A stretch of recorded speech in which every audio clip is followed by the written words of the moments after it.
28 que se sumaban y ya somos 25, así que si les parece vamos arrancando. Voy a poner para grabar, así ya nos queda para el futuro. Buenísimo. Viene ahí, Augusto. Grabo yo también por cualquier cosa.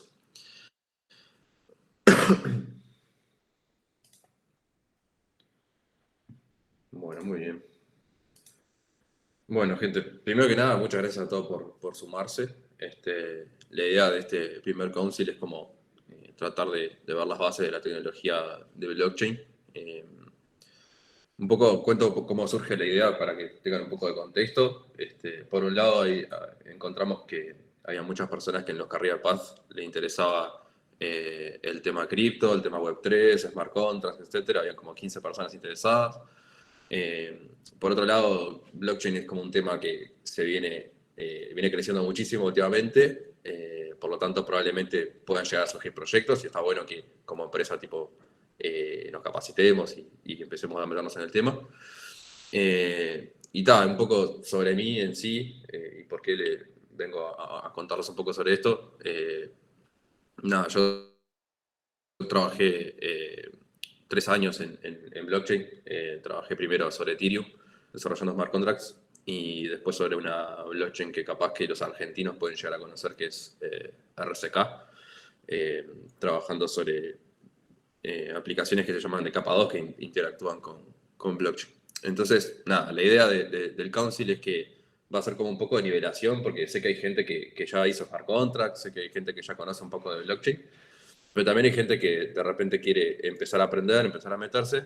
Entonces, este primer council va a ser como bastante teórico, va a ser medio masazo, pero la idea es que el siguiente sea bastante más práctico, nos metamos más en el barro con código.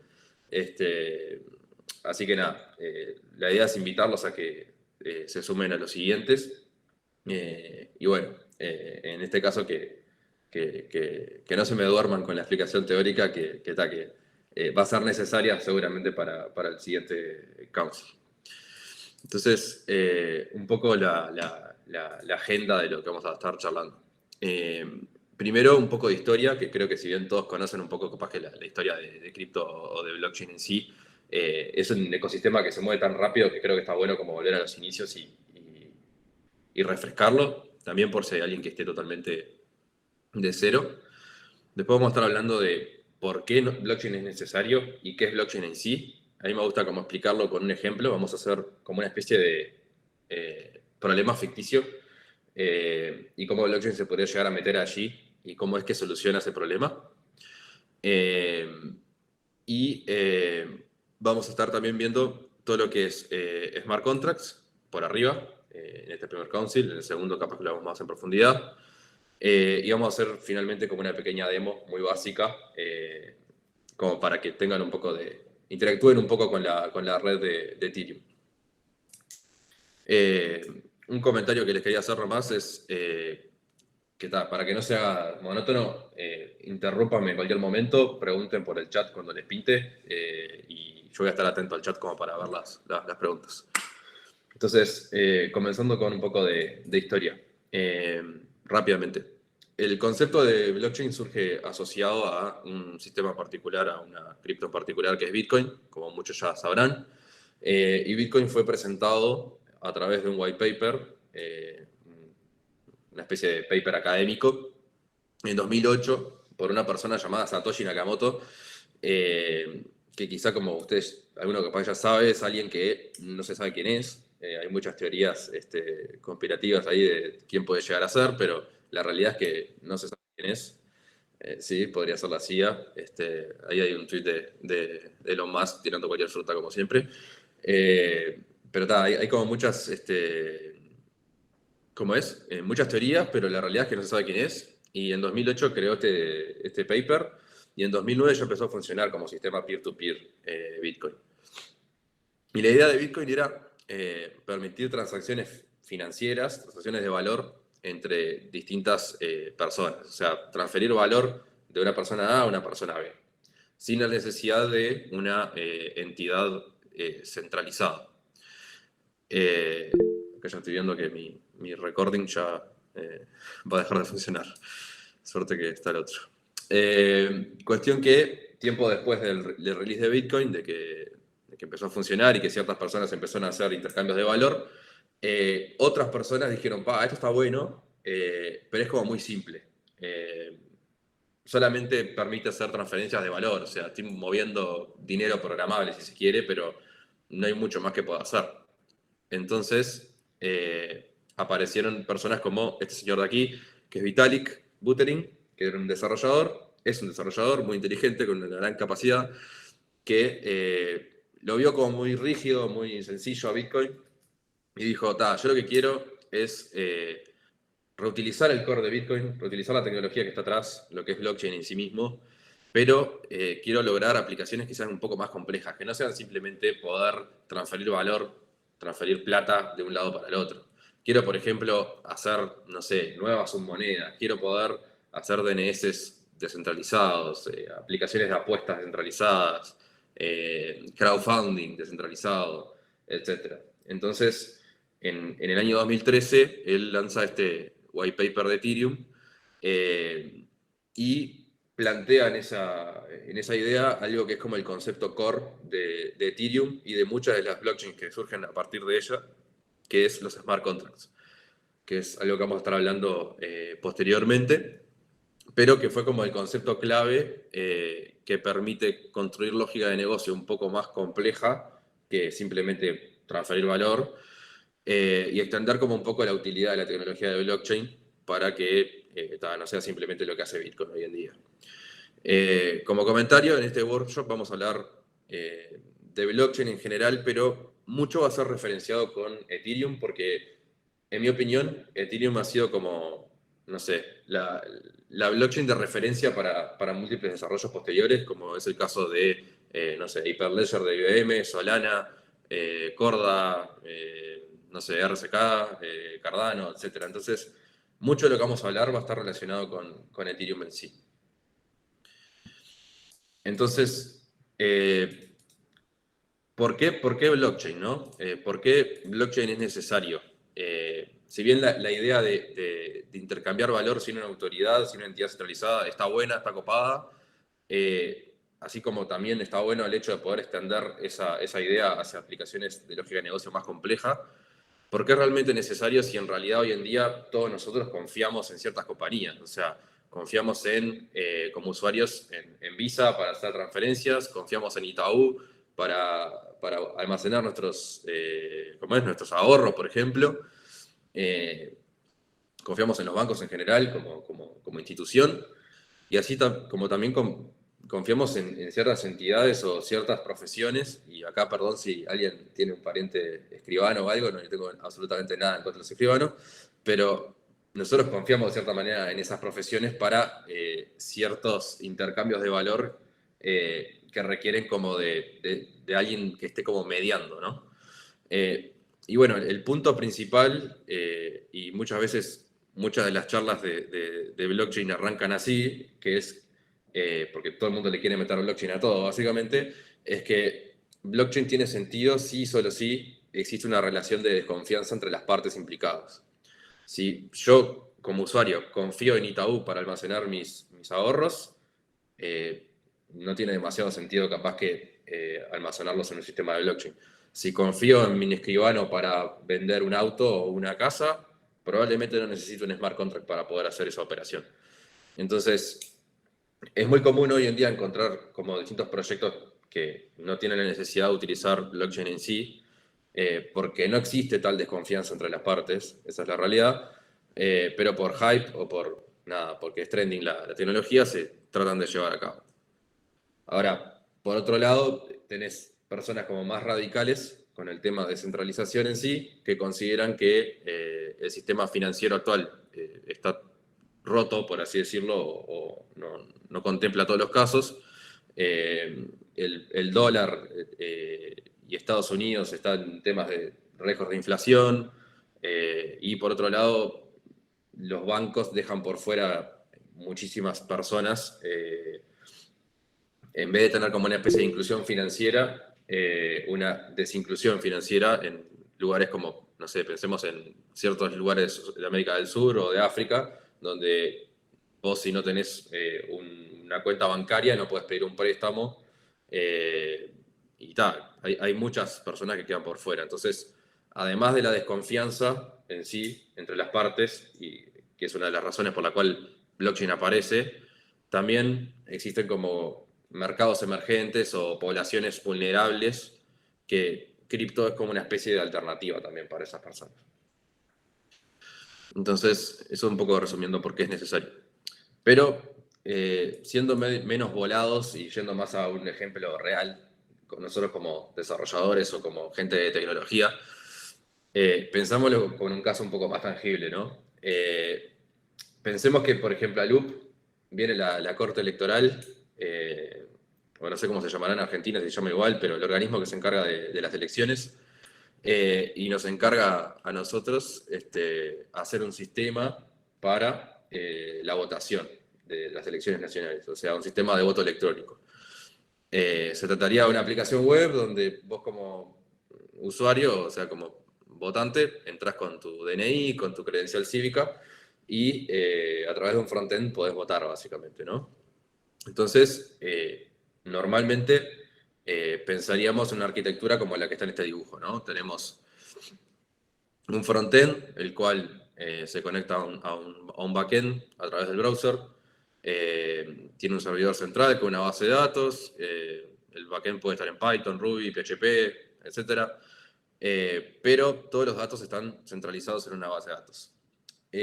Si bien esta arquitectura obviamente es como súper simple y se puede mejorar un montón, seguramente si hiciéramos este sistema no lo haríamos como un monolito, sino que haríamos una arquitectura de microservicios súper escalable y de alta disponibilidad, replicación de base de datos y seguridad.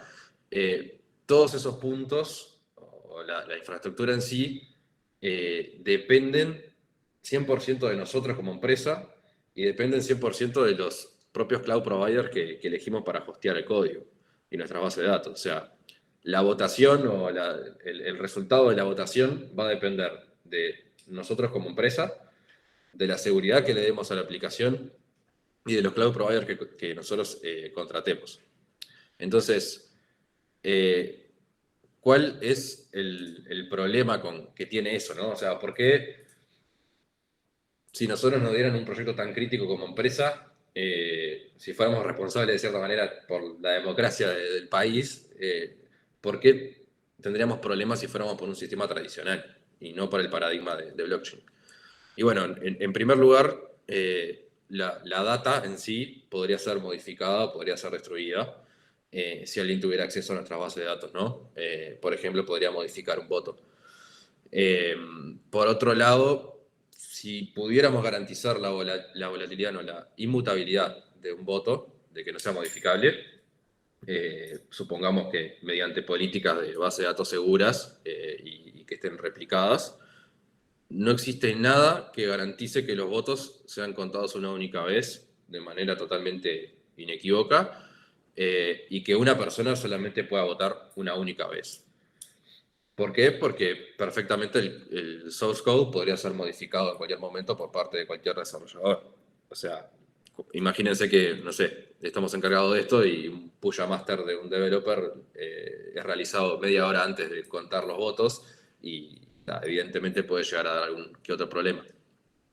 Es decir, la data podría ser correcta y segura, podemos trabajar a nivel de base de datos para replicarla, la información, pero la lógica de negocio está en código, que está en servidores y puede ser incorrecta, puede ser maliciosa, puede ser mal manejada por la empresa, o sea, por nosotros, y bueno, eso es un problema en sí mismo.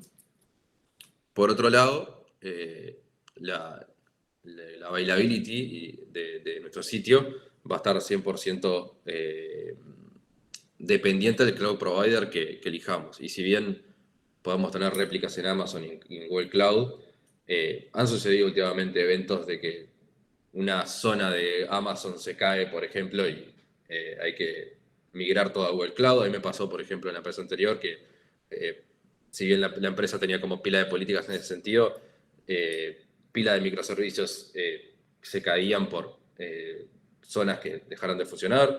Entonces, como que dependemos de cierta manera de un servidor, un proveedor externo, ¿no? Y por último, un problema que tendría nuestra aplicación es el no repudio. Es decir, ¿cómo podemos garantizar que, por ejemplo, Facu votó sí o sí? Y que no fue otra persona que se hizo pasar por Facu para votar en nuestra aplicación. Y ese punto es como un punto que en una aplicación tradicional no es tan trivial de lograr, y en una aplicación con blockchain es como bastante out of the box, bastante sencillo, y lo vamos a ver un poco a continuación cuando hablemos de lo que es un address dentro de blockchain y la relación con la clave privada que tiene cada participante. No sé si se entendió un poco hasta ahora, les pido que me comenten nomás el problema en sí o si lo ven con respecto a un sistema tradicional. Ahora vamos a ver un poco cómo blockchain lo termina solucionando. Muy bien, gracias Germán. Entonces, genial. ¿Cómo es que blockchain soluciona estos problemas o nos da una base mejor que un sistema tradicional? ¿No? Ahora vamos a ver un poco cómo es que blockchain funciona, pero de momento quédense con la idea de que, con este esquemita que está acá, ¿no? En lugar de tener N servers distribuidos en Amazon y Google Cloud, con N bases de datos replicadas y seguras por políticas de seguridad que la empresa disponga, y todo el networking correcto y adecuado entre ellos, en lugar de todo eso, tenemos la blockchain, que la blockchain cumple con esas tres condiciones en una sola cosa. Al ser un sistema distribuido, es una red en sí, de nodos conectados, es una base de datos y permite la ejecución de código a través de smart contracts, que es algo que vamos a ver después, todo en un único sistema. Entonces, pasamos entonces ahora a qué es blockchain en sí mismo. En lugar de tener una base de datos centralizada, toda la información de lo que ocurre en la blockchain, que se llaman transacciones, que también es un concepto que quédenselo ahí un poco en la cabeza, que lo vamos a ver un poquito después, toda la información que ocurre es compartida entre todos los nodos de la red, es decir, que todos los nodos tienen réplicas de la información, tienen réplicas de la base de datos, y todas esas transacciones están empaquetadas en una estructura de datos que se llama bloque. Esos bloques son entre sí encadenados, logrando una estructura que se le conoce como public ledger, que es como una especie de libro contable, y se le llama así, ahora lo vamos a ver después, porque se podría ver como cada bloque como una página de un libro contable, como para registrar transacciones que ocurrieron. Y las transacciones que ocurren dentro de los bloques, que representan una operación, son firmadas por la entidad que la esté realizando, utilizando criptografía simétrica. Entonces, se podría decir que blockchain como sistema en sí, la definición más básica que se me ocurre es una gran base de datos distribuida, donde hay muchísimos nodos que se conectan entre sí y replican esa información.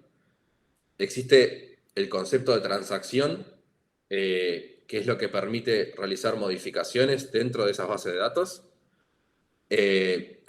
Todas esas transacciones son seguras mediante criptografía asimétrica, de clave pública y clave privada.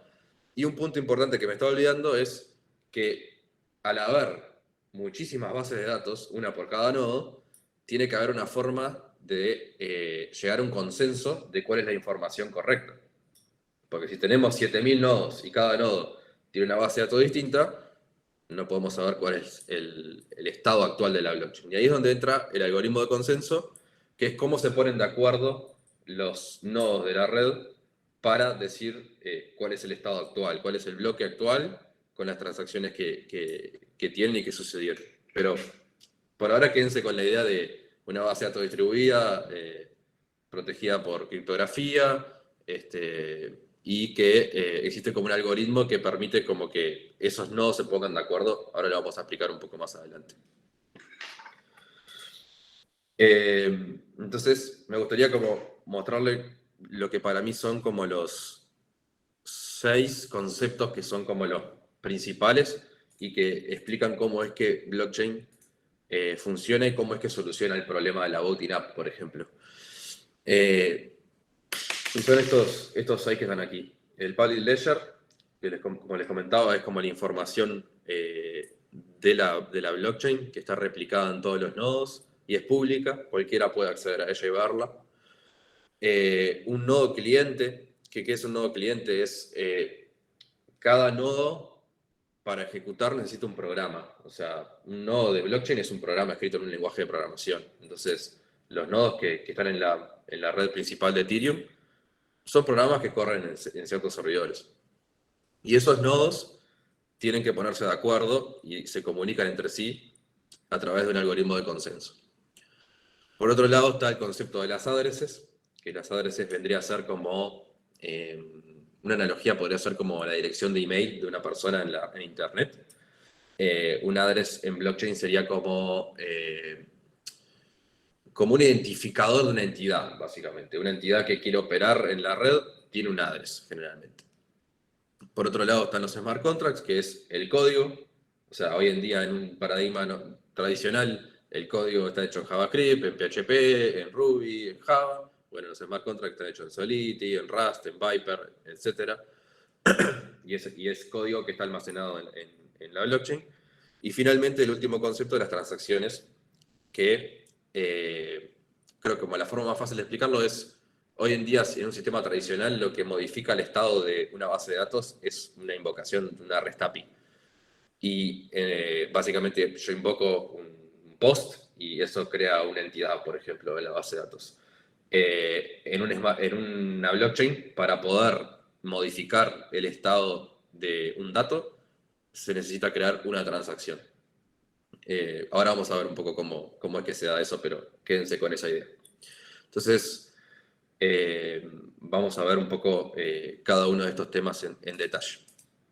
El public ledger. Esta imagen que ven acá pretende ser como una representación súper esquemática de cómo es una blockchain. O sea, si quieren pensar a nivel de estructura de datos, qué es lo que hay adentro de un nodo, es esto. Básicamente es el public ledger, como les comentaba, porque cada bloque se puede considerar como una página de un libro contable, esa es la analogía para explicarlo.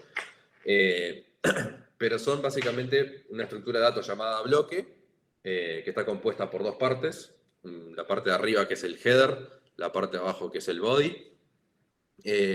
No quiero entrar como demasiado en detalle de qué es lo que tiene cada cosa para no marear, pero la idea básicamente es que el header tiene un campo súper importante que es el hash del bloque previo, que es como el hash del bloque padre. Y la idea es que básicamente, si este es el bloque 0, que es el primer bloque de la red, se genera un hash de su header, de la data de su header, y desde el siguiente bloque se genera un puntero hacia ese bloque anterior. O sea, cada bloque en particular tiene una referencia al hash del bloque anterior. Y esa es la manera en la cual se forma la cadena de bloques, justamente, ¿no? O sea, están encadenados a través de el hash del bloque anterior. Y como dato interesante ahí, el bloque 0 se conoce como el bloque génesis, es el génesis block, y esta conectividad que existe a través de los hashes es interesante porque hace la blockchain resistente a ataques. ¿Por qué? Porque si alguien modificara, por ejemplo, el bloque 0 con las transacciones, por ejemplo, que existen en el bloque 0, el hash del header se modificaría, por lo tanto, el bloque 1 estaría apuntando a un bloque inexistente. Entonces, si el bloque 1 apunta a un bloque inexistente, se recalcula también su hash y el bloque 2 queda apuntando a otro bloque inexistente. Entonces, es como que si alguien modifica algo en particular, los hashes se van a modificar y se rompe como la estructura de encadenado. Buena pregunta, Gonza. No apunta a ningún lado en particular. No sé por qué está ¿cómo es? en el dibujo acá está un poco confuso, pero el Genesis Block, la única información que tiene relevante en algunas blockchains son en las blockchains con preminado, que es en el caso de Ethereum, tienen algunas transacciones, porque en el caso de Ethereum, que es un poco discutible lo que hicieron, el Genesis Block tiene transacciones hacia ciertas cuentas, por lo tanto ciertas cuentas, o sea, ciertas addresses ya arrancan con balance desde el momento cero. Pero en sí, el bloque cero no apunta hacia ningún lado, es como el bloque inicial. Quedó un poco confuso ahí con el hash ahí. Y después como otro concepto interesante es que el body de cada uno de los bloques tiene todas las transacciones, o sea, todo lo que va ocurriendo en la blockchain. Y si bien las transacciones podría ser como una lista, o sea, si vamos a la analogía del libro contable, tipo un registro de todas las transacciones, o si pensamos en cómo implementaríamos, no sé, en cualquier lenguaje de programación, diríamos, bueno, sí, quiero implementar una estructura que agrupe un listado de entidades y probablemente pensemos en una lista, un array, un mapa o algo. En particular, blockchain tiene otra estructura de datos que se llama el Merkle Tree o árbol de Merkle, que la idea es esta estructura que ven acá a la derecha, que también es como otro concepto súper importante porque todas las hojas del árbol son transacciones, pero cada uno de los niveles superiores son un hash de las dos transacciones anteriores. ¿Qué significa eso? Que si alguien modifica la transacción 3, por ejemplo, el hash 3 va a ser modificado, por lo tanto el hash 3.4 va a ser modificado, por lo tanto el hash de la raíz va a ser modificado. ¿Y eso de qué sirve? De que si queremos comparar un bloque con otro para ver si son iguales, no tenemos que comparar todas las transacciones, sino que podemos ir directamente a el hash del root y ver si son iguales o son distintos. Entonces, eso es como conceptos así más o menos a grandes rasgos de cómo está compuesto un bloque con sus transacciones, que ahora vamos a ver un poco qué son en sí las transacciones. ¿Alguna consulta o algo en particular sobre esta parte? Sí, no entendí mucho lo último, o sea, todos los nodos no tienen acceso a toda la blockchain. No, sí, o sea, todo nodo, lo vamos a ver ahora cuando veamos la parte de clientes, pero si vos formás parte de una red, tenés acceso a toda la información. Sos parte de la red, tenés la base de datos entera. En particular, lo que comentaba con respecto, no sé si tu pregunta venía por el lado del Merkle Tree. Sí, porque no entendí mucho cómo era que afectaba a la transacción original, digamos. O sea, Bien. es como que muta todo, ¿cómo es? Pensé que era No, mutable. claro, pero si vos tuvieras, por ejemplo, un nodo malicioso que te dice que el bloque uno en realidad tuvo otras transacciones, por ejemplo, que vos le pasaste a Estefano un Ether, cuando en realidad Estefano te mandó un Ether a vos. No tenemos que comparar las 700 transacciones que hubieron adentro de ese bloque, sino que el hecho de que la raíz del Merkle Root sea distinta, ya sabemos que ese bloque tuvo alguna modificación. Entonces, si Ah, tenemos, por ejemplo, 1000 nodos que dicen que el bloque uno es el correcto y 5 nodos que dicen que el bloque 2, que tiene la transacción al revés, la de Estefano hacia vos, eh, como que es el bloque correcto, y bueno, la red va a tomar el camino de ir por donde hay mayoría. No sé si se entiende por ahí. Yo creo que, o sea, lo que a mí me queda duda, que creo que va por la mano de Tiago también, o sea, vos si te modifican una transacción, obviamente el hash que está ahí en el header va a cambiar, pero vos no le darías bola a eso, sino que irías a buscar dentro del Merkle root un hash específico que haya cambiado para no Sí, tener que chequear todo junto, digamos, ¿no? si te interesara específicamente saber qué fue lo que cambió. Ahí va. Que Ok, sí, ya sabes que cambió porque cambió el hash, o sea que eso Claro, ya lo sabes. en general, ahí va. En general, esta estructura se utiliza como para cuando querés saber si un conjunto grande de datos cambió o no cambió, pero no te importa tanto qué fue lo que cambió. No sé si se entiende. O sea, Si la raíz cambió, significa que hay algo, alguna transacción en particular que fue modificada. Por lo tanto, nada, hay que tener cuidado con ese dato. Ese es el punto. Ahí va, quedó claro. Ahí va, eso es un buen ejemplo, ahí va. Exacto. Exactamente. Bien. Entonces, concepto clave número 2, los nodos, los clientes. Como comentaba anteriormente, está lleno de nodos, la red está compuesta de nodos y cada nodo tiene una estructura con su base de datos, ¿no? Cada nodo tiene mecanismos de comunicación con otros nodos, de discovery, y para poder correr un nodo de blockchain existen como distintos clientes en distintos lenguajes, si bien todos coexisten en la misma red. O sea, yo puedo estar corriendo un nodo de Go Ethereum, que es la implementación de Ethereum en Go, y Maggie puede estar con un nodo implementado en JavaScript, y Facu con OpenEthereum, que está hecho en Rust. Entonces, todos ellos entre sí comparten el mismo protocolo, que es el protocolo de Ethereum, pero en sí los clientes están implementados en distintos lenguajes. Y cada uno tiene como más fuerza, más comunidad, menos comunidad. Hoy en día, como pueden ver por las estrellitas, Go Ethereum es como el gran referente. Y yo acá me tomé el atrevimiento de poner para los amantes de Ruby, ya que está lleno de gente de Ruby acá, el nodo de Ruby, que lo puse solamente para buscar la aprobación de ustedes. Ahí va. Pero no es muy usado. La realidad es que creo que Go Ethereum es como el top 1 lejos, y ahora se está vendiendo mucho lo de Rust y seguramente Open Ethereum empieza a crecer. Pero la idea es que cualquiera de ustedes puede agarrar el repo, van a ver las instrucciones y van a poder saber cómo, o sea, en base a las instrucciones van a poder levantar un nodo de la red y ser parte de ello. Punto número 3. Pero hay una consultita Sí. respecto a los nodos. Entonces, la confianza también se basa en que los protocolos y el código es abierto y Sí.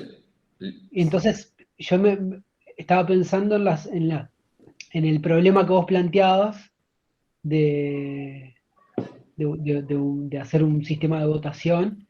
Eso los nodos de ese sistema también tendrían que ser públicos para que fuese, digamos, Sí, está buenísima la aceptado. pregunta, está buenísima. Porque incluso, a ver, un tema que no toqué es que hay redes públicas y redes privadas dentro de blockchain. Está, por ejemplo, Hyperledger, que es de IBM, que es privada. Entonces, no todo el mundo podría ver la información que sucede dentro de la red. Y tampoco, no sé si Hyperledger ahora es open source, pero hay blockchains que no lo son. O sea, a ver, hoy en día una blockchain que no sea open source es una risa. O sea, no creo que a nadie Claro, le interese porque pierde, pierde, pierde potencial. sí, pierde credibilidad totalmente. La gracia es que sea algo totalmente comunitario, que sea auditable, así como son los contratos después, porque no solamente el código fuente es público, sino que después la información que sucede, las transacciones que suceden son públicas. O sea, cuando vos me hagas una transferencia a mí de un Ether, y vos me pases tu address, yo puedo ir a un explorador y ver que eso realmente sucedió. Entonces, en pro de la transparencia, siempre se tiende a que la blockchain sea open source, y si hiciéramos ese proyecto, que ojalá nos toque, sería algo que lo haríamos con una blockchain pública y probablemente con alguna que tenga un respaldo de una comunidad importante. No sé si responde un poco ahí, Germán, Sí, la sí, sí, pregunta. impecable. Genial. Yo tengo una que viene de la mano también, perdón Sí. que te detenga más tiempo, pero ¿y quién puede ser nodo? O sea, yo puedo bajarme esto, correr un servidor en mi casa y ser un nodo, o requiere un poder de procesamiento mucho más grande Bien, que necesita una bien. infraestructura, digamos. Bien, perfecto. Depende mucho de qué tipo de nodo quieras hacer. O sea, si vos querés ser un nodo de minado, o sea, si querés ponerte a minar, que ahora vamos a ver después qué diferencia hay entre un nodo minador y un nodo validador, vas a precisar un minador, que es un CPU específico para eso. Creo que hoy en día con tarjetas de video potentes ya no es posible minar Ethereum rentablemente. O sea, precisarías tipo un hardware súper específico para minar. Y si querés ser parte de la red simplemente por el hecho de tener un nodo para poder interactuar con él, porque querés hacer una aplicación basada en blockchain, no creo que precise muchos requisitos. Por ejemplo, Ethereum Shake, que era de Java, precisaba 4 GB de RAM, me acuerdo, y nosotros laburando corríamos el nodo en nuestras computadoras locales y estaba apuntando a la mainnet de RSK en ese entonces, y, y teníamos la información de toda la red. A nivel de storage también, hoy en día creo que Ethereum debe pesar 2 gigas, ponele en total, toda la información. Así que está pensado también para que cualquier persona con una computadora razonable pueda ser parte de la red. Sí, ya, por ese lado, digo, porque si vos querés, también con la ventaja, Germán, si una de las ventajas es que puedes validar que sea correcta la data, es posible que alguien Claro, normal pueda validarlo en su casa con él, si exacto, quiere. exacto, Ah, 100%, totalmente. Y la última Dale. respecto a eso, no, que pensando en la evolución de un sistema de este tipo que realmente se torne masivamente usado, ¿no? Sí. Eh, Ahí ya los validadores, una cosa son 2 gigas, otra cosa es que empieces a necesitar 500 gigas, ponele, ¿no? Bueno, hay todo. Ahí metiste una gran pregunta porque, ¿qué pasa? El tema de escalabilidad es un problema en blockchain. O sea, a ver, hay toda una relación entre lo que es el espacio que ocupa la blockchain con el tiempo de bloque y con la dificultad que tiene. Pero permitime anotarme esa pregunta para el final porque Bien, se dale. nos va a ir de mambo. Sí, sí, sí, de una. Porque es interesante eso. Bien, bien.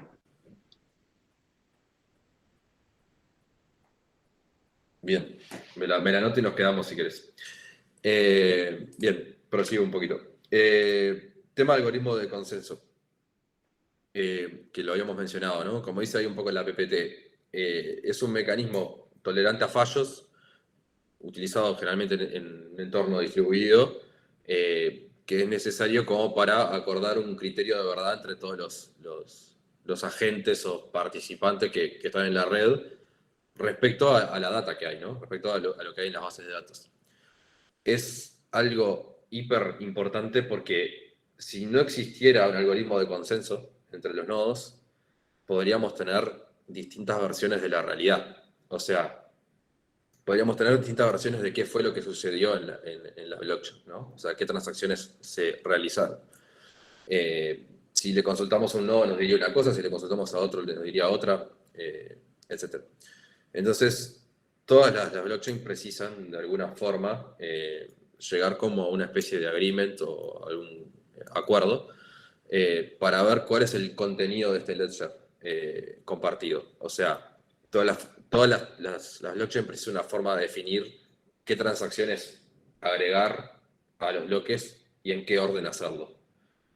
Que eso es un problema que en un sistema centralizado es súper fácil, porque en un sistema centralizado vos tenés tu base de datos con el orden en que pasaron las cosas, y si te interesa que los demás sepan, emitís eventos de cuando sucede y listo, o le podés consultar a esa entidad centralizada, pero en el caso de blockchain, como un sistema distribuido, no es tan sencillo y existen distintos algoritmos de consenso. Entre ellos, los más conocidos que seguramente escucharon por ahí son Proof of Work y Proof of Stake. Y la idea ahora es hablar de Proof of Work. Tengo para hablar de Proof of Stake, pero creo que no me da el tiempo, así que la idea es un poco contar el algoritmo de Proof of Work. Entonces, Proof of Work, como les decía, es un algoritmo de consenso y también es conocido como minado. O sea, minado y Proof of Work son sinónimos, para que se hagan una idea también cuando se habla del minado en sí. El Proof of Work es realizado por nodos específicos que son nodos minadores. Y como dice la PPT, compiten por solucionar un problema computacional o un puzzle para poder crear un nuevo bloque. Si resuelven ese puzzle, ese problema computacional, que es difícil de resolver, pero que es fácil de validar por otras personas, o sea, por otros nodos, tienen derecho a reclamar las recompensas del bloque. Pero acuérdense no, sepan que blockchain, los minadores minan y validan transacciones porque si quieren llevar una recompensa. O sea, la seguridad en sí misma del blockchain está basada en recompensas, si no, no existiría tal seguridad, no habría incentivo ninguno para que nadie participe. Entonces, a veces se habla de Proof of Work y se habla de challenge o de puzzle, pero en sí, lo que es ese puzzle matemático difícil de solucionar, pero fácil de validar, es algo que voy a intentar explicar, que es básicamente lo siguiente. La idea es, ¿se acuerdan que les comenté que un bloque tenía transacciones adentro? Tenía data de lo que sucedió. Y la idea es encontrar algo que se llama target hash, aplicando un algoritmo de hashing a las transacciones, ¿no? Acá como el dibujito que ven acá, sería un minador, le aplican la función SHA-256 a un conjunto de datos, que son las transacciones, y obtiene un target hash. Hoy en día, cualquier computadora normal, aplicar un algoritmo de hash a un conjunto de datos es súper sencillo, lo puede hacer cualquiera en un tiempo súper rápido, y es determinístico. O sea, si yo le hago un hash a 3 transacciones y la computadora de Gonza le hace un hash a esas 3 transacciones, le va a dar el mismo valor. Entonces no es ningún problema ni ningún problema difícil, como se dice acá, ¿no? Entonces, hay un tema que es que si nosotros dejamos simplemente a libertad de que hay que hacer un hash de la data y nada más, no le agregamos una dificultad en sí, podría venir, no sé, una empresa con mucha plata, comprar el poder de cómputo superior al 50% de la red, podría comprar muchos minadores y ponerse a minar bloques aplicando el hash a las transacciones. ¿Eso qué podría generar? ¿Qué problema podría generar? Que esa empresa con mucha plata compró muchos minadores y compró más del 51% de la red. Eso se conoce como el ataque del 51%. Si eso sucede, esa empresa es básicamente dueña de la blockchain y al dominar la mayoría de los nodos puede torcer la realidad como le parezca. Entonces, ¿cómo se une esto con el hash y con el target hash? Que se necesita agregar una dificultad a esa operación de cómputo que tiene que realizar. Y esa dificultad lo que pretende lograr es que realmente sea difícil, realmente te tome 15 segundos a una supercomputadora minar un bloque. Y que te salga súper caro comprar ese minador para poder ser parte de los nuevos minadores. Entonces, la idea es, se le llama dificultad a estos ceros que ven acá a la izquierda del hash. Cuanto más ceros se agreguen, por ejemplo, no sé, 50 ceros y después el 21, es una dificultad alta. Cuanto menos ceros haya, es una dificultad baja. El problema de Proof of Work o el puzzle que resuelve es agarrar las transacciones y tratar de generar un hash que cumpla con la cantidad de trailing ceros suficiente. Por ejemplo, si tenemos dificultad de 10, necesitamos lograr que nuestro minador genere con un input de transacciones un hash que tenga 10 ceros adelante. ¿Y cómo logra eso? Empieza a probar randómicamente con este valor que tenemos acá que se llama nonce. Nonce es un número que se lo aplica a las transacciones y empieza a probar repetidas veces hasta lograr dar con un target hash que cumpla que la cantidad de ceros adelante del número sea menor a la necesaria. Si lo cumple, se queda con las recompensas, agrega las transacciones al bloque, y si no lo cumple va a seguir probando. Entonces, ese problema es como muy difícil porque requiere de mucha capacidad de cómputo, pero es súper fácil para otro nodo validar que el otro nodo realmente logró encontrar el nonce, ese valor. ¿Por qué? Porque el otro nodo le pasa el nonce, le pasa las transacciones, yo recibo eso, lo aplico y veo que el hash cumple las condiciones de tener la cantidad de cero suficiente. Entonces, esa operación de validación es trivial. La operación de cómputo que tiene que hacer el minador no es trivial, es mucho más complicado. No sé si se llega a entender porque me cuesta bastante explicarlo el concepto y no es tan sencillo. Sí, una Ahora también la consulta. pregunta de Agus ahí de si todos saben lo Ahí que es va. un hash. Sí, Tiago. No, que más allá del ataque este del 51%, el solo hecho de que exista un consenso no puede derivar en un consenso equivocado. A ver. O sea, si la validación, los dos validan la misma transacción de forma independiente, como existe un consenso, ese consenso nunca puede fallar, es siempre, digamos, acertado. O sea, en este caso, en el caso de Proof of Work, el consenso se da porque los nodos validen en su mayoría, en el 51% de la población de nodos, que la inclusión de un bloque a la chain es correcta. ¿Cómo se hace eso? Cada nodo se fija si el minador que agregó el bloque a la chain la agregó de manera lícita o ilícita. La manera lícita es haber encontrado el nonce correcto que genera el target hash adecuado. Ahí va, Sí. ese proceso es infalible, digamos. O sea, es infalible, pero puede suceder que un conjunto de nodos empiecen a tener, por ejemplo, nos estamos yendo bastante por las ramas, pero podría suceder que nosotros nos pongamos a hacer un fork de Ethereum con otras reglas y empecemos a aceptar bloques con otro criterio, por ejemplo. Ese es otro Ahí algoritmo va. de consenso. Y van a coexistir esos nodos con los nodos del resto de la red.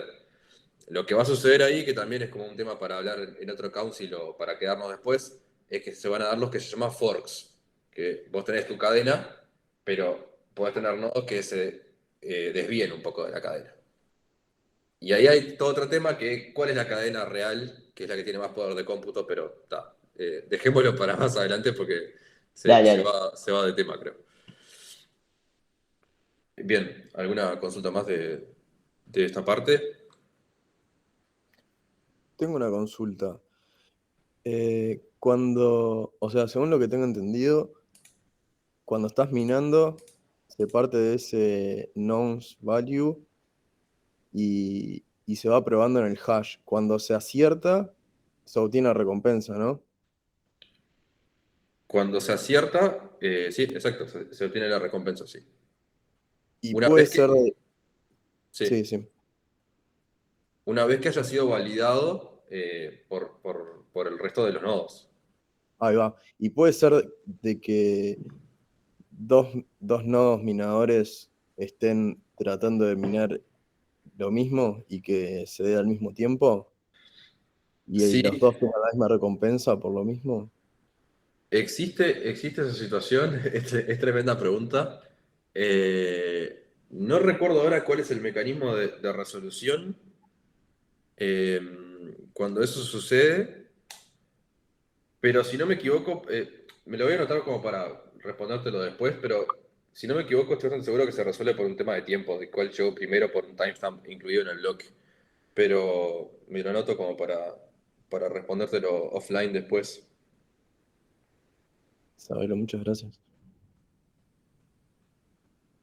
Interesante pregunta. Bueno, muy bien. Entonces, nada, sepa que existen otros algoritmos de consenso, pero se nos está yendo. Le iba a mostrar la parte de Proof of Stake, pero se nos está yendo un poco la hora y prefiero avanzar con otros temas. Concepto clave número 4, el tema de las ADLS y las wallets que les comentaba. Eh, tienen en sí, lo puse como junto porque las addresses y las wallets están como relacionadas entre sí. Un address es como una secuencia única alfanumérica que refiere como a un espacio dentro de la red de blockchain al cual podemos transferir cripto.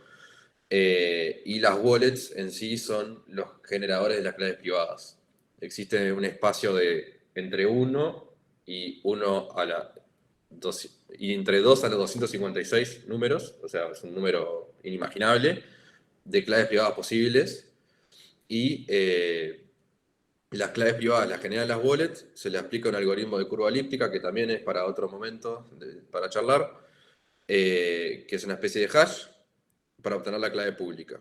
A esa clave pública se le aplica otro algoritmo de hash de one way para obtener el address. Por lo tanto, se dice que hoy en día teóricamente es imposible, dado un address, obtener la clave privada. Pero, por otro lado, si alguien conoce tu clave privada, básicamente tiene tu plata. Por eso es que hay muchas, esta frase media como popular que es know your keys, know your coins. Si perdés tu clave privada, cualquiera puede entrar a una wallet y nada, es dueña de tus coins. Otro concepto interesante de las addresses es que las addresses son de dos tipos. No, las addresses son de tipo personal, se llaman externally owned accounts, que serían como las addresses que estamos acostumbrados, o sea, te registras en una wallet y te dan un 0x1234, pero también existen addresses de contratos. O sea, los contratos están almacenados, tanto su código como las variables de storage dentro de un address. Y eso es como recontra importante porque a la hora de interactuar con un contrato, sabes dónde y cómo ubicarlo a través de esa address. Punto número 5, Smart Contracts. Creo que este es como el concepto principal de Ethereum en particular y bueno, de todas las blockchains que soportan Smart Contracts. Los Smart Contracts son código, desarrollar un lenguaje X de programación que depende un poco de cuál sea la red. En el caso de Ethereum es Solidity, como ya habíamos mencionado, y son almacenados en la chain. Los smart contracts tienen una particularidad interesante que es que son inmutables. O sea, una vez que lo deployaste en la red, tu programa, no puede ser modificado. O sea, no existe el update del código, básicamente. En realidad, existe mediante ciertos mecanismos, pero en su esencia, el smart contract en sí no es modificable. Y el smart contract básicamente define funciones. Ahí va, no tenés posibilidad de hotfix, como dice Estefano. Define ciertas condiciones para las cuales las partes están de acuerdo. O sea, si hacemos un smart contract que sea, yo le mando a Agus un Ether y él me manda 100 Luna, que sería un trato horrible, ese contrato está definido en el código de Solidity, los dos estamos de acuerdo, lo vimos, y si las condiciones se dan, si Agus me manda los 100 Luna, yo le voy a mandar el Ether. O sea, se va a ejecutar inequívocamente. Y está relacionado eso con que es autónomo. O sea, si las condiciones se cumplen, el código va a ejecutar en la chain y va a ser validado por todos los nodos de la red. Por lo tanto, es como que se confiere un smart contract por distintas razones. Primero, por el hecho de que va a ejecutar en distintos nodos. O sea, todos los van a validar la ejecución. Todos van a decir si fue exitoso o no fue exitosa la transacción. Y por otro lado, son públicos. El código fuente de un smart contract lo podemos encontrar en la chain, yendo a su address y buscándolo. Entonces podemos saber si somos programadores que sabemos de Solidity, podemos saber si el smart contract es malicioso o no. Y les quería mostrar como una especie de ejemplo conceptual de lo que sería un smart contract, ¿no? Piensen en una aplicación de crowdfunding, por ejemplo, Kickstarter, la aplicación Kickstarter, no sé si la conocen, que básicamente la gente pone proyectos y tiene una deadline para recaudar fondos. Si llega en esa deadline a los fondos suficientes, se le pasa la plata para los fundadores del proyecto, y si no se llega en fecha o no se llega a la deadline de monto, te retorna todo a los que pusieron la plata. Hoy en día, nosotros si participamos de este tipo de proyectos estamos confiando en Kickstarter como intermediario, o sea, estamos confiando en los desarrolladores de Kickstarter para poder aportar nosotros, y también, si nosotros tenemos un proyecto, asegurarnos de que la plata realmente va a llegar. Y perfectamente podríamos quitar a Kickstarter de intermediario y hacer un smart contract que tenga estas reglas. Si llegamos a la goal de dinero y la deadline llegó en tiempo, bueno, perfectamente que mande la cripto hacia los founders del proyecto. En el caso de que eso no suceda, se retornaría los montos depositados a los participantes.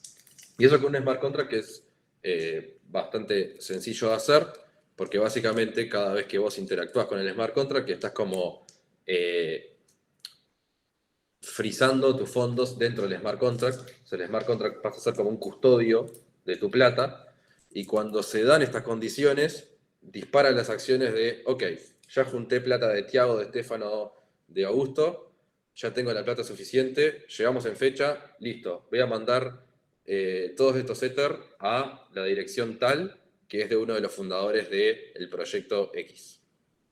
Entonces, esa es un poco la idea de los smart contracts. ¿Acá alguna consulta o algo que quieran?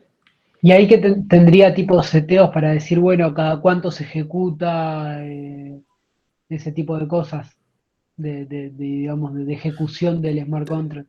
Claro, o sea, tendrías por un lado seteos de cuál va a ser la goal, a cuánto quiero llegar. 10 Ether, por ejemplo. ¿Cuál va a ser la deadline? Tal fecha. ¿Quiénes son los posibles participantes que pueden aportar dinero? Y ahí se mezcla con otro tema, que es que los smart contracts necesitan obtener información del exterior también a veces. Necesitan obtener información de qué fecha es hoy, por ejemplo. O, no sé, sistemas externos de qué sucedió. Ahí entran otros temas que son los oracles. Exacto, ahí va, lo que dice Fede, los oráculos, que es como para un council más avanzado, capaz como para hablar. Pero en sí, si lo hacemos bien sencillo y si quitáramos la fecha, por ejemplo, y fuera solamente por goal a nivel de cantidad de Ether, cuando llegue la transacción, ponle que precisamos 10 Ethers. Cuando llegue la transacción de Estefano, que pone el último Ether, el contrato va a fijarse. ¿Llegamos al goal? Sí, tenemos un balance de 10. Perfecto. Enviemos la transacción de los 10 Ether a la dirección de los distintos founders del proyecto. Entonces sí, hay como una especie de preconfiguración. Y eso tiene almacenado el smart contract, o sea, las addresses a las cuales tiene, por ejemplo, que enviar el dinero y de la Exacto. cual tiene que hacer el draw. Exacto. Después, cuando en el siguiente council, que vamos a ver Solidity, vamos a ver Solidity, vamos a ver que existen variables que son de storage dentro del contrato, que no sé si cuando les mostré la parte de las cuentas, acá vimos que un contrato tenía el código y un storage al lado. Ese storage tiene las variables del smart contract. Ahí Como va. sería Y como la variable de memoria, por así decirlo, en un... tiene asignado un espacio que asumo que va de la mano en el poder procesado de la blockchain en ese momento. O tenés un límite fijo o puede ser Sí, cualquier tamaño. no, es que sí, y es recontra importante el tamaño que tenga. O sea, por ejemplo, porque El gas no va a depender de todo eso. O sea, lo que exacto. salga a interactuar contra el Claro, por eso. Ahora, Sí. ahora les iba a contar un poco de eso, pero cuando programás en Smart Contract querés buscar siempre que sea todo lo mínimo posible, o sea, lo menos costoso posible. Claro. O sea, sí, hay variables que tienen sus tipos, y si creas estructuras muy grandes vas a ocupar mucho espacio, y ocupar mucho espacio se va a traducir en costos de ejecución muy caros. Y ya aprovecho Claro. esa pregunta para hablar de lo que son las transacciones y el gas. Básicamente, que este es el último concepto y ya pasamos a la demo. Ya me estoy dando cuenta, se nos fue un poco el tiempo. Las transacciones, como le decía, es como si fuera como el sinónimo de API REST Call en un sistema tradicional. Es la forma en la cual pasás de un estado a otro en la blockchain. Y es importante el concepto de que vos podés leer de la blockchain gratuitamente, pero si vos querés hacer una modificación, no es gratis. Tenés que pagar un costo. Y ahí es donde empieza el gas. El gas está en la unidad de la cripto que estás utilizando, o sea, si es Ethereum, la blockchain, el gas lo pagás en Ether, y es el costo de ejecución de tu transacción. ¿Y por qué existe? Porque si no existiera, los minadores no tendrían ninguna recompensa. Por lo tanto, no habría ninguna manera de garantizar la seguridad de la chain. Entonces, cuando programas un smart contract, siempre tratás de que el contrato tenga el menor costo de gas posible a la hora de ejecutar. Por ejemplo, un loop en 1000 elementos es aceptable, pero un loop en 100.000 elementos, capaz que te quedas sin gas. O te sale tipo un Ether hacer una ejecución de ese código. Nada, las transacciones pueden ser de dos tipos, de tres tipos. Pueden ser transacciones de creación de contratos, o sea, cuando vos creas un contrato en Solidity y lo deployás, eso es una transacción en sí mismo. Cuando yo le envío Ether a Nico, por ejemplo, eso es una transacción también. Y cuando yo quiero interactuar con el contrato de Kickstarter, que estábamos hablando, y quiero poner plata, o quiero hacer un voto en nuestra aplicación de voting, eso también es una transacción.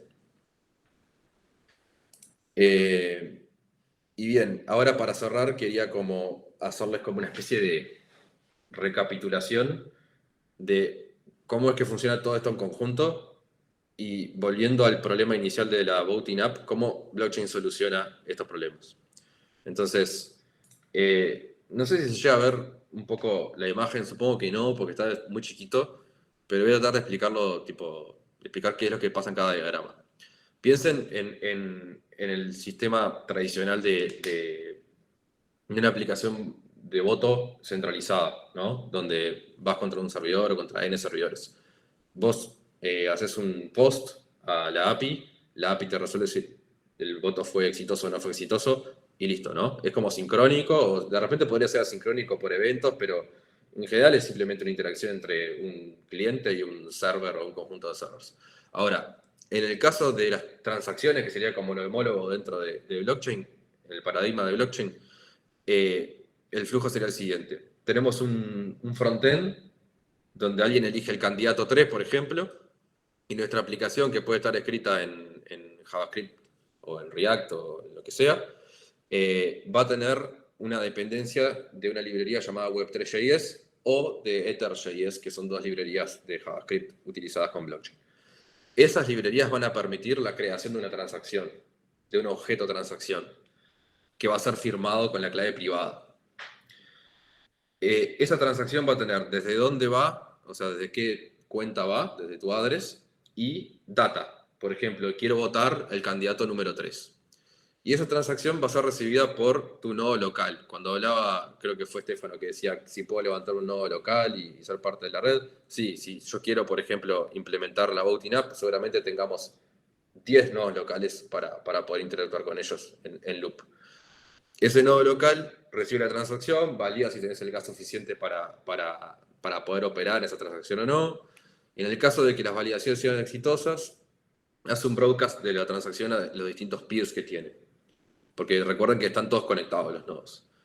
En algún momento esa transacción llega a un nodo minador, el nodo minador va a recibir la transacción, va a intentar resolver el challenge, o sea, va a hacer el proof of work justamente, y si logra encontrar el target hash, lo va a incluir dentro del bloque, va a reclamar las recompensas y va a decir, ok, yo tengo un bloque nuevo con la transacción que implica que alguien votó el candidato 3, y lo empieza a replicar con el resto de los nodos.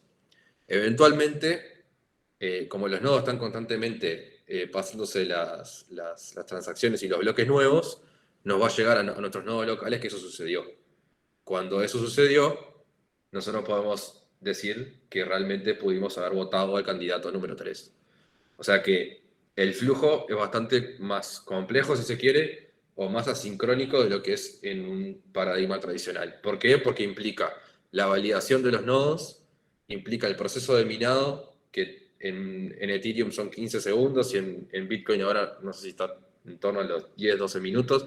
O sea, tiene su demora y eso tiene como pila de problemas a nivel de escalabilidad. Por ejemplo, si queremos usar blockchain para una aplicación de un kiosco, si queremos ir a un kiosco y comprar un litro de leche y un chicle y tenemos que esperar 12 minutos para que se confirme la transacción, evidentemente el blockchain no va a funcionar y sobre eso hay pila de proyectos que están trabajando para mejorar ese tipo de cosas. Pero esto era como un poco para mostrarles como el full life cycle de una transacción, a modo de ejemplo nomás.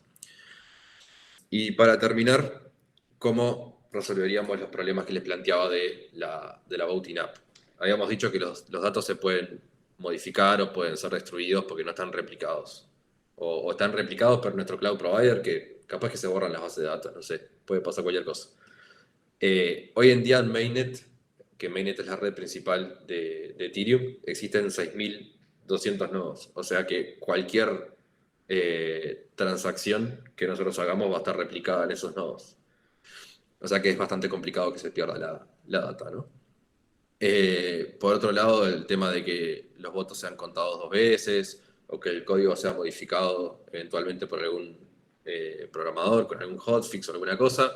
Nada, el código si bien puede tener errores porque nos podemos equivocar con los smart contracts en la programación, son públicos, son auditables, así que en ese sentido es un poco la filosofía del blockchain. Y lo más importante es que el smart contract es inmutable y es indestructible. O sea que, nada, no sería posible cambiar la lógica del contado de votos en nuestra aplicación. Y respecto a la parte de availability y downtimes, que hablábamos un poco de cómo los cloud providers igual grandes como Amazon y Google Cloud se caen igual. Bueno, en el caso de Ethereum, de nuevo, son muchos nodos, 6.000, 7.000 nodos, lo cual es mucho más difícil encontrar tiempo sin respuesta. Y finalmente, la parte del no repudio, el poder decir, fulanito realmente votó o otra persona se hizo pasar por fulanito.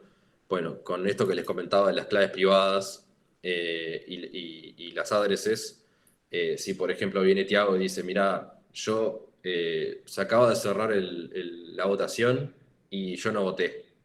Entonces yo le digo a Tiago, bueno, Tiago, pasame tu clave pública, o sea, pasame tu address. Busco en Etherscan, que es el explorador de blockchain, y me fijo las últimas transacciones de Tiago. Y veo que hay una última transacción que va hacia una dirección en particular, y me fijo en esa dirección y justo veo que es la dirección del contrato que hicimos para la voting app. Bueno, Tiago, o te robaron la clave privada y alguien lo hizo por vos, o fuiste vos. Entonces es como que el tema de no repudio es importante y la transparencia en el hecho de que toda la información en el blockchain es pública. Entonces, para este tipo de problemas es como súper, como caso de uso típico o ideal para blockchain.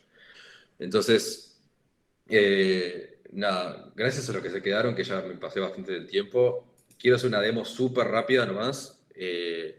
No sé si alguno ya se lo bajó, pero la idea es, quería como que se llevaran como una idea media práctica de cara al siguiente council. Si alguno tiene MetaMask ya instalado, es esta extensión de Chrome o bueno, de cualquier navegador. Pueden entrar a este faucet. A ver, un segundo. Se los voy a pasar por acá.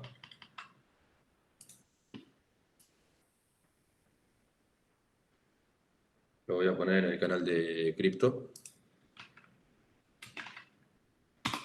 Si entran ahí pueden pedir Ether de test en una red de test, porque ahí lo que no comenté, pero blockchain tiene distintos niveles de desarrollo, así como uno desarrolla en local, en staging y en producción. En blockchain tenés desarrollo, testnet y mainnet. Entonces, en testnet el Ether no vale nada, básicamente, ¿no?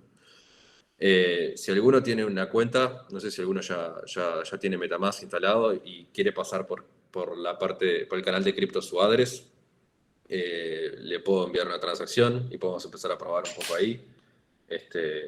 No sé si alguno tiene ahí a mano su address.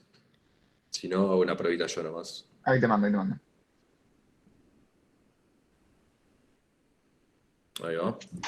Entonces, por ejemplo, acá Fede me pasó su address. Yo voy a venir a mi MetaMask. Yo acá tengo una cuenta que ya entré a Gigabyte Testnet Faucet, que es un Faucet, es básicamente la comunidad cuando creó la red de Testnet tenía ciertas cuentas que tenían Ether de test.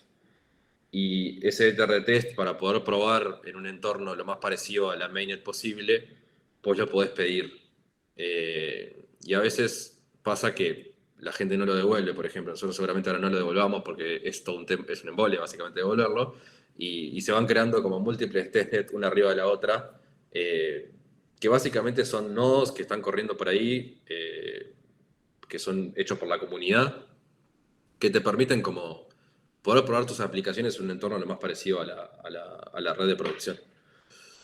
Entonces, por ejemplo, yo le voy a enviar una transacción a Fede, me aparece acá el address de Fede, yo tengo 0,47 Ether, como estoy medio ratón hoy, le voy a mandar 0,1 nomás, y le voy a dar siguiente. Entonces acá, MetaMask, que es la wallet que maneja mi clave privada, me dice que estoy enviando 0,1 Ether. Sin embargo, me está mostrando, en base a lo que la red reporta en los últimos tiempos, acá dice en los últimos 30 segundos, cuál es el fee estimado en gas. Y me dice que es 0,00004 Ether. Por lo tanto, el monto que voy a pagar, en vez de ser 0,1, va a ser 0,1 y el gas. Ese es el total que voy a transferir. ¿Por qué? Porque voy a, básicamente, como les comentaba hoy, no estoy leyendo la data de la chain, sino que estoy modificando el estado de la blockchain. O sea, estoy creando una transacción nueva que modifica el estado. O sea, ahora después de esta transacción que yo voy a hacer, Fede va a quedar con más dinero. Entonces hacemos la transacción y ven que dice que está en estado pendiente. ¿Por qué? Porque va a pasar por todo este flujo del life cycle de la transacción. O sea, hasta que no se mine el bloque, no va a darse por successful. Entonces, acá, por ejemplo, ya la transacción terminó. Tenemos Etherscan, que es una API que permite obtener información de las transacciones. Básicamente, como les decía, como todo es público, podemos buscar las addresses. Entonces, acá se ve que esta cuenta, que es la mía, hizo una transacción a 0xA03, que es la de Fede, de un value de 0,1 Ether. Tuvo este fee, que es el aproximado que vimos cuando MetaMask nos lo mostró. Y este es el gas price que existe, o sea, cuánto la red hoy en día está aceptando que pagues por cada unidad de fee. Entonces, si ahora copiamos la cuenta de Fede y la buscamos, él debería tener balance.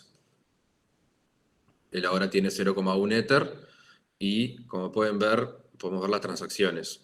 Una transacción que fue hace un minuto, que es la que le hice recién, desde mi cuenta, de 0,1 Ether, minada en este bloque, del bloque 1.006.000 y pico. Y nada, un poco la idea de esto era mostrarles cómo las wallets permiten, nada, es un caso bastante típico de enviar una transferencia de valor nomás, pero también podemos hacer cosas más complejas, como por ejemplo, a través de MetaMask, haciendo un frontend en React, por ejemplo, poder confirmar transacciones hacia un contrato, por ejemplo. Una pregunta.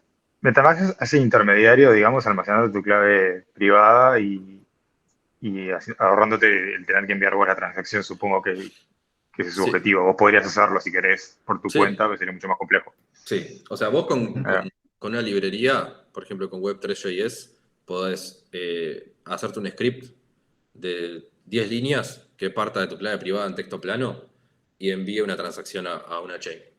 Eso lo puedes hacer. El tema es que, obviamente, tener tu clave privada en un script ahí hardcoded es un penal, ¿no? Entonces, MetaMask en sí está pensado más como para... Es una software wallet software porque no les conté, pero existen la software wallet y la hardware wallet. La software wallet son plugins o aplicaciones y la hardware wallet son aparatitos que son como una especie de USB, de pendrive, que se conectan a tu computadora y firman del lado del aparato, básicamente, y mandan la transacción firmada a tu sistema operativo. O sea, la clave privada nunca sale del Ledger. Que ahí van a ver que está Trezor, Ledger Nano, hay unos cuantos. En el caso de MetaMask, es un plugin que tiene la clave privada. Pasa que esa parte no la vimos porque yo ya tenía creada mi cuenta, pero si se crean una cuenta, bájense MetaMask si les pinta y créense una cuenta de cero. Le va a decir que recuerden un conjunto de palabras que es la que se llama mnemónico, que es la que deriva de la clave privada, y te almacena la clave privada. Por lo tanto, cuando yo hago una transacción, esto lo que está haciendo por detrás es básicamente creando un objeto JavaScript, firmándolo con la clave privada mía y enviándolo a un nodo en particular a la cual yo me conecté.